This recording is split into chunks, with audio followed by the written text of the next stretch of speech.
Veronica presents the AI Repertory Theatre's production of Dan Turner, Hollywood Detective in A Comet Passes by Robert Leslie Bellham.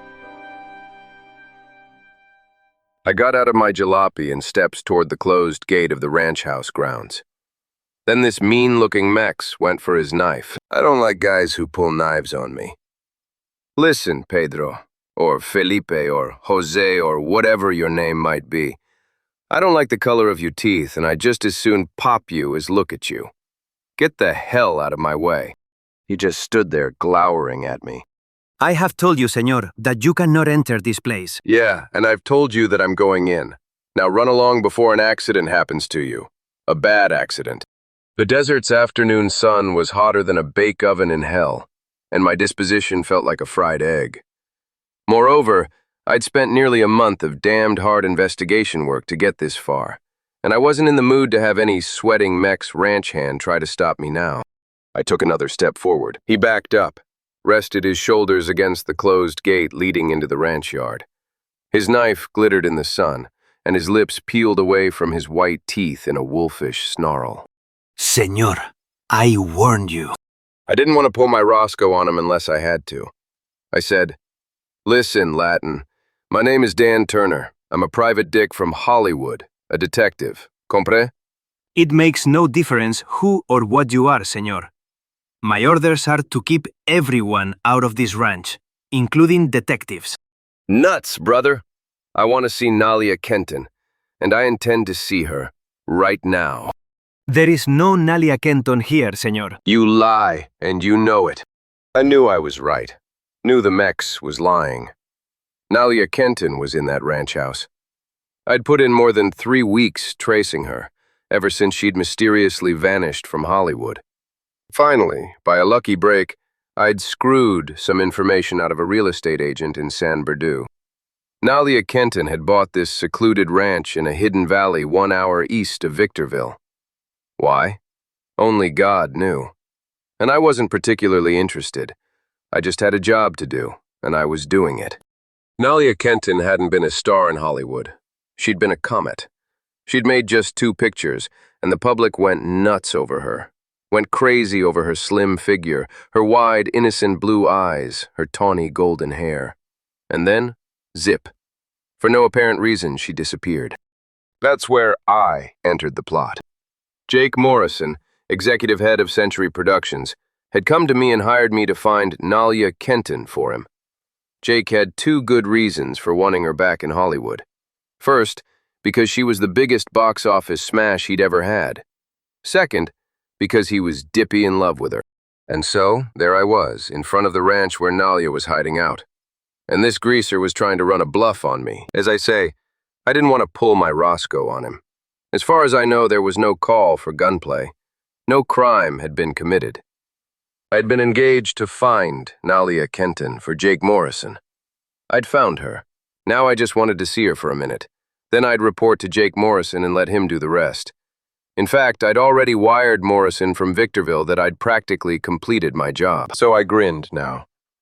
"I'll give you one more chance to drop that knife and open the gate. Will you or won't you?" I will not, senor. "This is going to hurt you worse than it does me."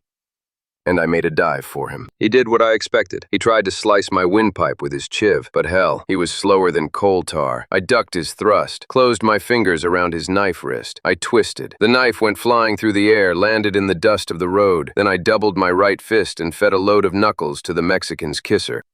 He staggered, spitting blood. I'll say this for him. He could take it. Usually when I hit a guy, he goes down, the first time, and stays down. But this one fooled me. He ate that first punch of mine as though it had been breakfast food, and he came back for more. He brought up his left, buried it in my belly. That made me sore. I feinted him wide open, and then I let him have 4 straight bashes on the jaw. 2 would have been plenty. He sagged. His knees buckled out from under him. I caught him as he fell. I dragged him to the shade of a stunted tree, unfastened his galluses, and used them to tie him up. Then, when I was sure he was nice and comfortable, I left him. I opened the ranch yard gate and strolled up to the house. I knocked on the door. Everything was quiet and peaceful. Except for the tinkle of running water somewhere, I couldn't hear a sound. And then the door opened. Kitty Kenton, for God's sake. The girl who stood before me was tall and husky, a Viking goddess with flaxen hair, broad hips, Juno-esque breasts. She was the missing Nalia Kenton's half-sister, and she was a knockout in any man's language. I hadn't suspected that she might be here too. Kitty Kenton didn't seem particularly surprised to see me. She just said, "Well, Dan Turner, snooping again, as usual. How the hell did you get past Jaime Lopez?" "You mean the gatekeeper? I fed him some sleeping medicine." "Sleeping medicine?" "Yeah, these." I held up my fists. Kitty smiled faintly. "I might have known." I looked her over. She was dressed in a thin, summery cotton dress, and as far as I could see, she wasn't wearing a hell of a lot under it. I could see the firm mounds of her generous breasts straining at the dress. The frock's skirt was plenty abbreviated too, and Kitty didn't have stockings on. Her legs were hefty but shapely, and they were nice and smooth. "Aren't you going to invite me in for a drink?" Kitty shrugged. "I suppose there's nothing else to do. Come on in. I'll call Nalia." She led me into a big, comfortable living room. It wasn't ranch house style. It looked as if it might have been picked up bodily in Hollywood and transported here. It was modernistic and up to the minute. I sat down on a divan. "Wait here. I'll get Nalia for you." Then she went out. I fished out a gasper and set fire to it. After a while, I heard footsteps coming. I looked up. There stood Kitty Kenton and her half-sister, Nalia, the dame I'd come to find. They entered the room arm in arm. Nalia Kenton's prettiness took my breath away. Lord, she was lovely. She was a wee little thing, all cuddly curves and slim contours. She had tawny hair and the biggest, bluest, widest eyes you ever saw.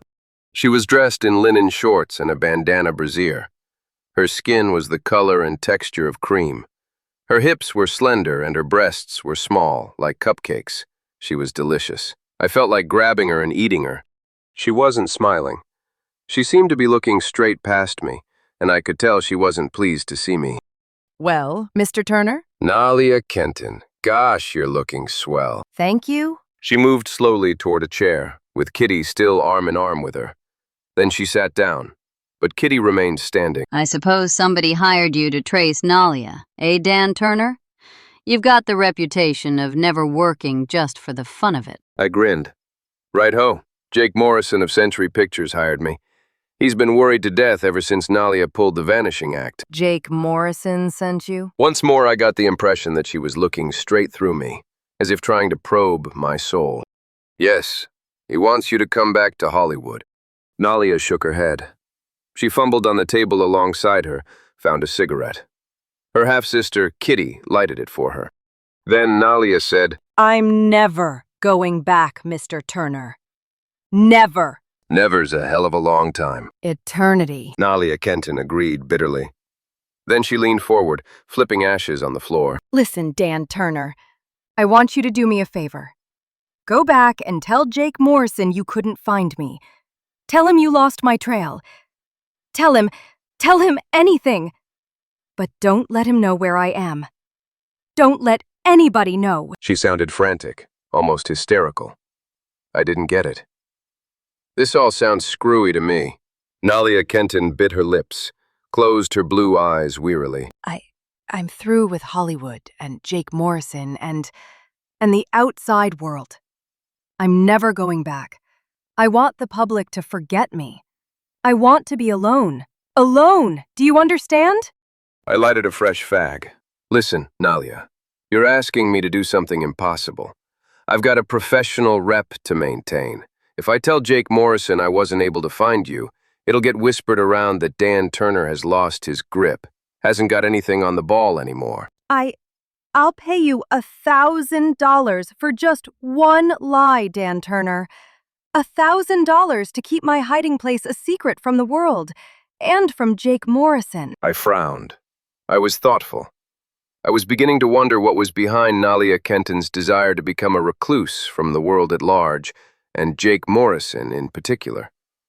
Here Nalia was, young, beautiful as all hell, on the verge of a meteorically successful career in pictures. Jake Morrison, one of Hollywood's biggest cinema shots, was batty over her. Nalia had everything, and she wanted to toss it away. Why? Could it be that something out of her past had bounced up to give her the jitters? I tried to piece together what I'd heard of her history. 2 or 3 years before, she'd been a non-professional, had been the wife of Steve Parker, the big star of silent films. You remember Steve Parker, perhaps, the guy who made such a hell of a name for himself playing Spanish roles. The talkies had killed him off. His voice didn't register properly or something. Anyhow, he had faded from sight. Then Nalia had divorced him, and that was that. Later, Nalia got into pictures, became an overnight smash success. Could it be that Steve Parker had popped back from oblivion to reappear in Nalia's life? Could it be that Parker was jealous of Jake Morrison? Had Parker shown up and threatened Nalia, threatened to kill her? That might be one angle. It might be the reason why Nalia was hiding out. She might be scared. Anyhow, she was offering me 1,000 skins, cash, to lay off her.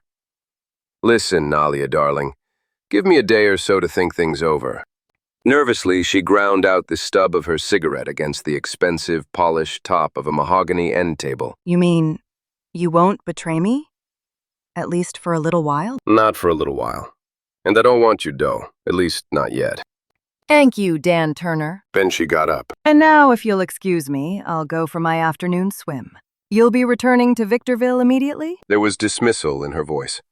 She was inviting me to leave. I took the hint. Okay, yeah, I'm going. Nalia walked out of the room, slowly, like a person in a trance, or in deep trouble of some sort. I started for the front door, but Kitty Kenton, Nalia's Juno-esque half-sister, stopped me. Don't go yet, Dan. God knows I get lonesome in this hellhole. A good-looking man is like a gift from heaven. Stick around a while. I looked at Kitty. There was a peculiar flicker in her eyes, a flicker of invitation, maybe. She drew a deep breath, and her gorgeous breasts strained at the front of her dress until I thought something was going to pop. I hoped it would. Kitty drew me into the kitchen of the house. I'll fix a highball. What do you like, scotch or rye? Scotch, by all means. She poured 2 tall ones, filled them with cracked ice and fizz water. She fumbled with a switch near the electric icebox, and then we went back into the living room. We sat down together on the divan. We drank. Then I slipped a tentative arm about Kitty's hefty waist. She didn't seem to mind. In fact, she seemed to expect it. She was big, but she didn't have an ounce of surplus fat on her anywhere. Just hard, firm flesh, nice to touch. She leaned against me and stretched her arms up over her head. I can't stand that. Never could. It brings a girl's breasts forward, taut, inviting. Kitty quivered and sighed. Like me, Dan? Like you? Don't be nuts, Kitty. She was an eyeful, no fooling. I never saw anything so tempting. I grabbed her. Kitty began to pant a little. So did I. I kissed her on the mouth. She opened her crimson lips. 1,000 candle power shock tingled past my tonsils. I began to lose control. After all, I'm human. What the hell? I kissed the hollow of her throat. She put her arms around my neck and strained my head against her hard. I got a hell of a thump out of that. And then... Well, the next time I looked at the ticker on my wrist, almost a full hour had passed. Under certain conditions, time certainly does fly, doesn't it? Kitty adjusted her dress. She was smiling. Now I know why you've got such a reputation as a lady killer, Dan. I started to make a flip comment, but before I could get my mouth open, I heard something. It was a cry, a man's full-throated cry of sheer, panic-stricken horror. It came from somewhere behind the ranch house. It sounded like the moaning gibber of a tortured, tormented soul being fried in hellfires. It raised the hackles at the nape of my neck, and it brought a shiver down my spine. I suddenly smelled trouble. Bad trouble. Kitty Kenton threw herself at me. Dan, for God's sake, what was that? I don't know, but I sure as hell aimed to find out. Then I raced for the kitchen, with Kitty after me. The cry sounded again. I yanked out the .32 automatic I always carry under my armpit and lammed out into the rear yard. I stared. What the hell? There was a small swimming pool just behind the house, with a high springboard at the far end. Standing at the brink of the pool was the mech's ranch hand who had tried to knife me. His eyes were wide, and he looked demented, insane. And small wonder, floating in the clear water of the pool, I saw a small, tawny-haired figure in a one-piece bathing suit. It was floating face downward, motionless, still. The tawny hair was pink with washed blood. God almighty! I smashed forward. Before I could reach the pool, the Mex gathered his muscles and dived into the water. He reached that floating figure, grabbed it, started splashing frantically back to the pool's concrete edge. I reached down, helped him. I dragged the limp figure out of the water, turned it over. I felt suddenly sick, nauseated. It was Nalia Kenton, or rather, what was left of her. God, what a sight. The whole damned front of her skull was bashed in, as if somebody had smashed into her forehead with a sledgehammer. Her entire face was obliterated. Her arms dangled crazily, in Z-shapes, the bones broken in 3 or 4 places. The one-piece swimsuit was torn away from her tiny, cupcake breasts, and there were hellish bruises on her white flesh. Of course she was dead. Oh my God! Kitty Kenton wailed. Her face went corpse white. She swayed on her feet. Who could have? This is the most brutal thing I've ever looked at. Somebody must have used a hammer on her and then thrown her into the water. Somebody plenty powerful. Then abruptly, I whirled at the dripping Mex who had brought Nalia Kenton's body out of the pool. He licked his lips and said, Listen, mister, you don't think that I did this. I pointed my Roscoe at him and said, For the moment, I'm not thinking anything. But you were the only man out here. But I just came to the pool. I regained consciousness a moment ago, where you left me out front. I wormed my way to my knife, cut myself loose, came back here and saw this.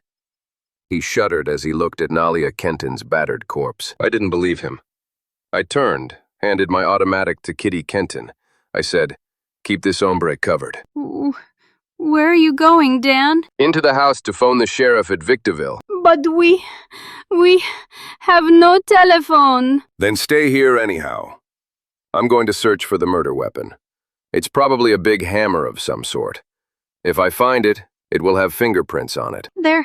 There's a tool shed behind the barn. Okay, I'll look that over. I made for the tool shed. I slammed inside the place, stared around. I saw a big heavy sledgehammer standing in one corner, but it was clean. There was no blood on it. I went toward it, wrapped my hand with a clean handkerchief, hefted the hammer. Damn you! You killed Nalia. Jake Morrison hired you to murder her. I whirled and stared into the muzzle of my own automatic. The Mex ranch hand was pointing it at my navel. I noticed something queer about him. His swarthy color was all streaked where he'd been in the swimming pool, and his hair was cockeyed. All of a sudden, I tabbed him. He wasn't a Mex. He was a white man, in makeup. He was wearing a wig over his brown hair. Evidently, he'd overpowered Kitty Kenton, taken my Roscoe away from her, and now he was accusing me of murdering Nalia Kenton. I looked at him. So you want 2 killings on your hands, eh? Steve Parker? Sure, that's who it was. He was Steve Parker, who'd played so many Mexican and Spanish roles in the old silent film days. Nalia Kenton's ex-husband. The way I'd pierced his disguise set him back on his heels. The automatic wavered in his fist. That's what I've been waiting for. I hurled myself full at his throat. I smashed the Roscoe downward with one blow. Then I bopped him on the jaw with everything I had. For the second time that day, he went down and out. I raced out of the tool shed, with my .32 back in my own mitt where it belonged. I rounded the barn, dashed toward the swimming pool. Then I brought up short. There was Kitty Kenton lying there alongside the corpse of her dead half-sister. And leaning over those 2 sprawled forms was a man who turned when he heard me coming. Jake Morrison from Hollywood, the Century Pictures exec who had hired me to find Nalia Kenton. He looked green around the gills, looked ready to heave his biscuits all over the place. Turner. How in hell did you get here? How long have you been here? I just came. I got your wire from Victorville and drove right up. I traced you here. I came in and found... I stared into his eyes. Was he lying? Had he just arrived or had he been here some while? I remembered something. just when the disguised Steve Parker had cracked down on me in the tool shed. A minute ago, he had said, "You killed Nalia. Jake Morrison hired you to murder her." What was the meaning of that? Did Steve Parker know something that I didn't know? Did he know that Jake Morrison had a grudge against Nalia and wanted her killed? Before I could collect my thoughts, Kitty Kenton stirred, moaned softly, and staggered to her feet. She had a welt on her jaw. Dan, that Mex. Yeah, I know. Then I hit him and took the gun back again. Only he isn't a Mexican. He's Steve Parker, Nalia's former husband. What? Parker here? Oh my God. Then he killed Nalia. I looked at him. Yeah, either he killed her or you did. Morrison turned fish belly white. Turner, what are you saying? You and the disguised Steve Parker are the only two men around this joint outside of myself. And I was in the house with Kitty here for the past hour. But I just arrived. That's what Parker says too. Then I prodded him with my automatic, frisked him for any possible weapons. He didn't have any. I turned to Kitty Kenton. Listen, baby. I'm going to give you my Roscoe again. Keep Jake Morrison covered. Take him into the living room and hold him there. And this time, be on guard, for God's sake. But what about the Mexican? I mean, Steve Parker. I'll lock him in the tool shed. Then I went to do just that. I found the former movie hero still unconscious. I locked the door of the tool shed. Then I launched myself back toward the ranch house. On the way, I stopped and took another look at the gruesome thing which had been Nalia Kenton. Abruptly, something struck me as damned queer. Nalia's ex-husband, Steve Parker, had been working here on the ranch, disguised as a Mexican. Kitty Kenton hadn't recognized him, of course, because she'd never known him in the days when he'd been her half-sister's husband. But what about Nalia herself? Why hadn't she recognized her ex-mate? Nalia had seen Steve Parker in makeup 100 times. It didn't seem reasonable then that she wouldn't have spotted him even though he wore Mexican disguise. Then why had she permitted him to stay there as a common laborer? It didn't add up right. Unless... By God! I made for the house. I sneaked in the back way. I was beginning to remember certain things. The way Nalia Kenton had stared past me with her wide blue eyes.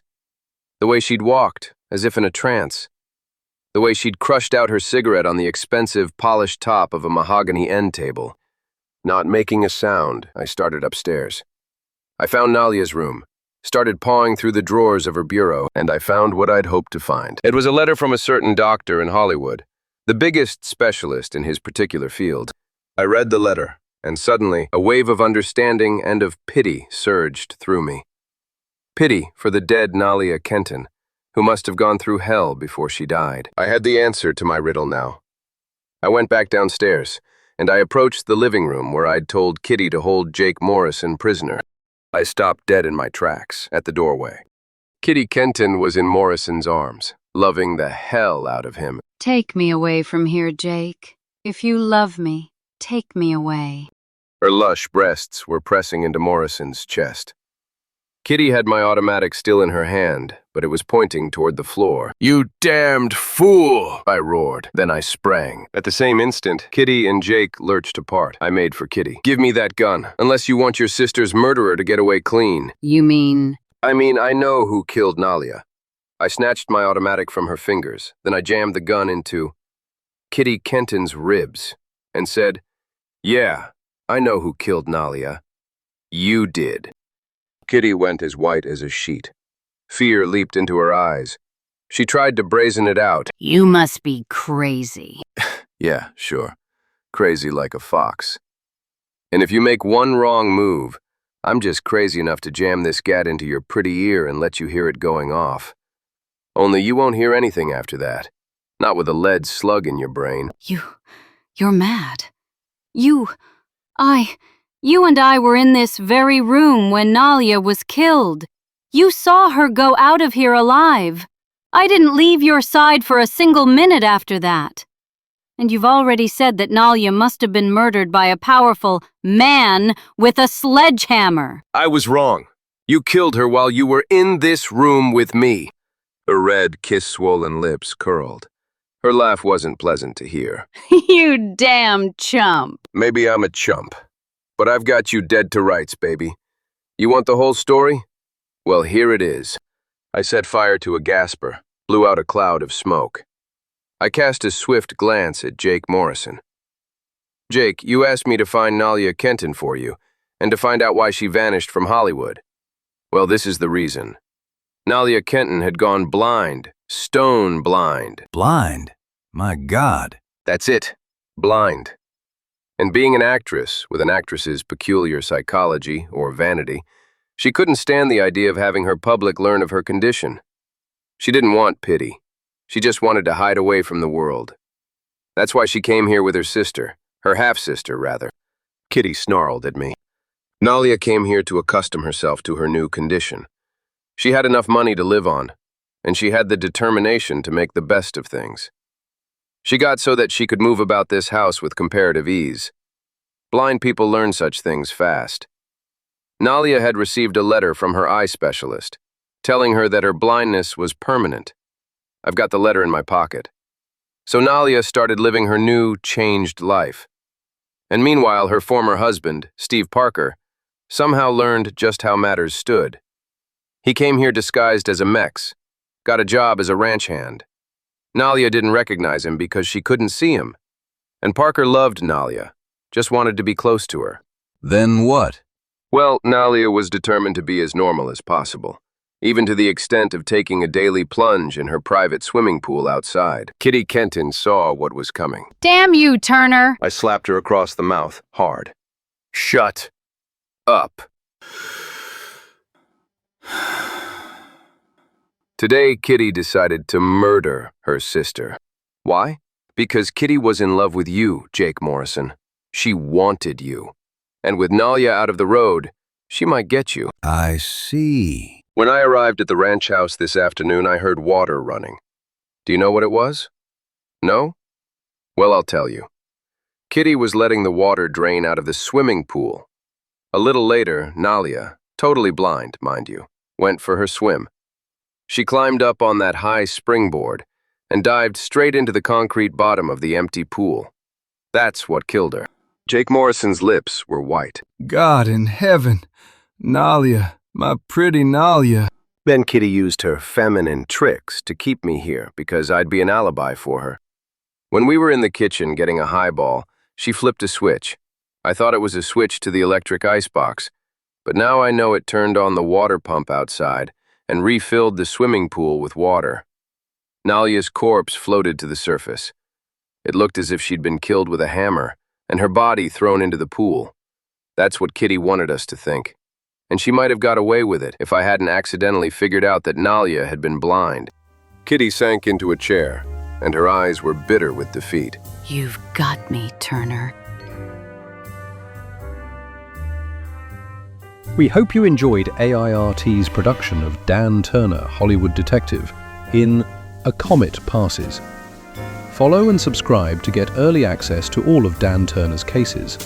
For even more stories, visit veronicapresents.com. You can help us grow our audience by rating and reviewing this show. Thanks for listening.